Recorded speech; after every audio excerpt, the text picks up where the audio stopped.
हमरा हिसाब से 2,16,30,000 सरकारी खाता में चल गई। चल गए? ओ बाबा, हमके कोनो टैक्स वैक्स नहीं देवे के? अरे राजा बाबू, नियम कानून सबके माने का पड़ेला। एक बात और, जब तक मैं बनूंगा करोड़पति के TDS सर्टिफिकेट और आपके पैन कार्ड जब तक हमरा बैंक में जमा ना हुई तब तक हम पैसा इशू ना कर सकिला। यार राजा, यहाँ तक खड़े खड़े 2,16,30,000 का चूना लाग गई भाई। चले यहाँ से जल्दी चला, न तो सरकार और ही कोनो नियम कानून लगा दी और हमनी के हाथ में एक को अधेला ना बाची। अरे हाँ यार, हाँ ये कौन नियम है? पैसा हमारा और ले ली सरकार। ये है चेकबुक। दो हमारा। चुरकी मूछ, वाह बेटा, मूछ मुड़ा के बाबूजी का मार देला। सरादो कर लिया बड़ा की बाकी बा ना भैया, चोरी चुप के बैंक आयल बड़ा। चला तुहार स्वागत करे खातिर बाबूजी बाहरे खड़े बानी। बाबूजी, अरे तू कहाँ जाता रहा ना? चला भैया, चला अरे ये मोचिया चुरकिया रे माई देवर जी बम्बैया हो गए नहीं। अरे वो मोचिया चुरकिया में उलझल चुप रहा तू लोग। पहले ही बतावा तोहरे मोबाइल कहाँ बा? मोबाइल तो वही गिलास में गिर गई जे गिलास में हम पियत रहनी। कहाँ पियत रही? बाबूजी, अब ठंडा ठंडा पूरा बात बोलन कर। अच्छा चुप, पहले ही बतावा तू लोग के 4 दिन से कहाँ रहले और क्या करत रहले? हम बम्बई में बाबूजी। बाबूजी, वो जवन करोड़पति वाला रहे कुल ना, अब वो जबरी रोक लेने पार्टी। चुप, ये बतावा तू लोग के बैंक में सीधे का करे गई रहला? अरे माई, वो देखे गई रहनी है कि खतवा में पैसा आई लेकिन ना।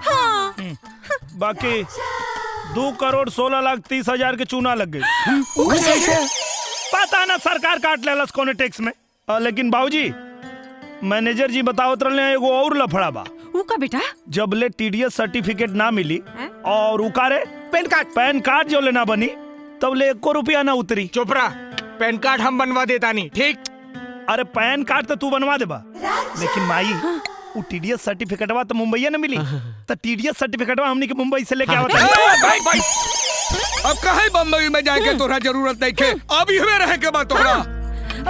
मुंबई गए लेके तो बड़ा जल्दी ख्याल पड़ गल तोरा के। बाकी एगो बात बताओ हमरा के, जौना लड़की का गोड़ घर में पड़ला से तोर सूतल किस्मत जाग गई और जगरा पूर्ण प्रताप से ते करोड़पति बन गईले, ओकरा ऊपर का बीता था ये तोरा के ख्याल नहीं के परत? हैं? कबो नजर उठा के देखला ओकरा के? हैं? अरे इहो कुल हमही के बतावे के परी। गोबर भरल है दिमाग में तोरा। जो भीतर जो। अरे भाभी, अरे सुना हमार बात सुना। बतावे के बा कुसुम के बतावा।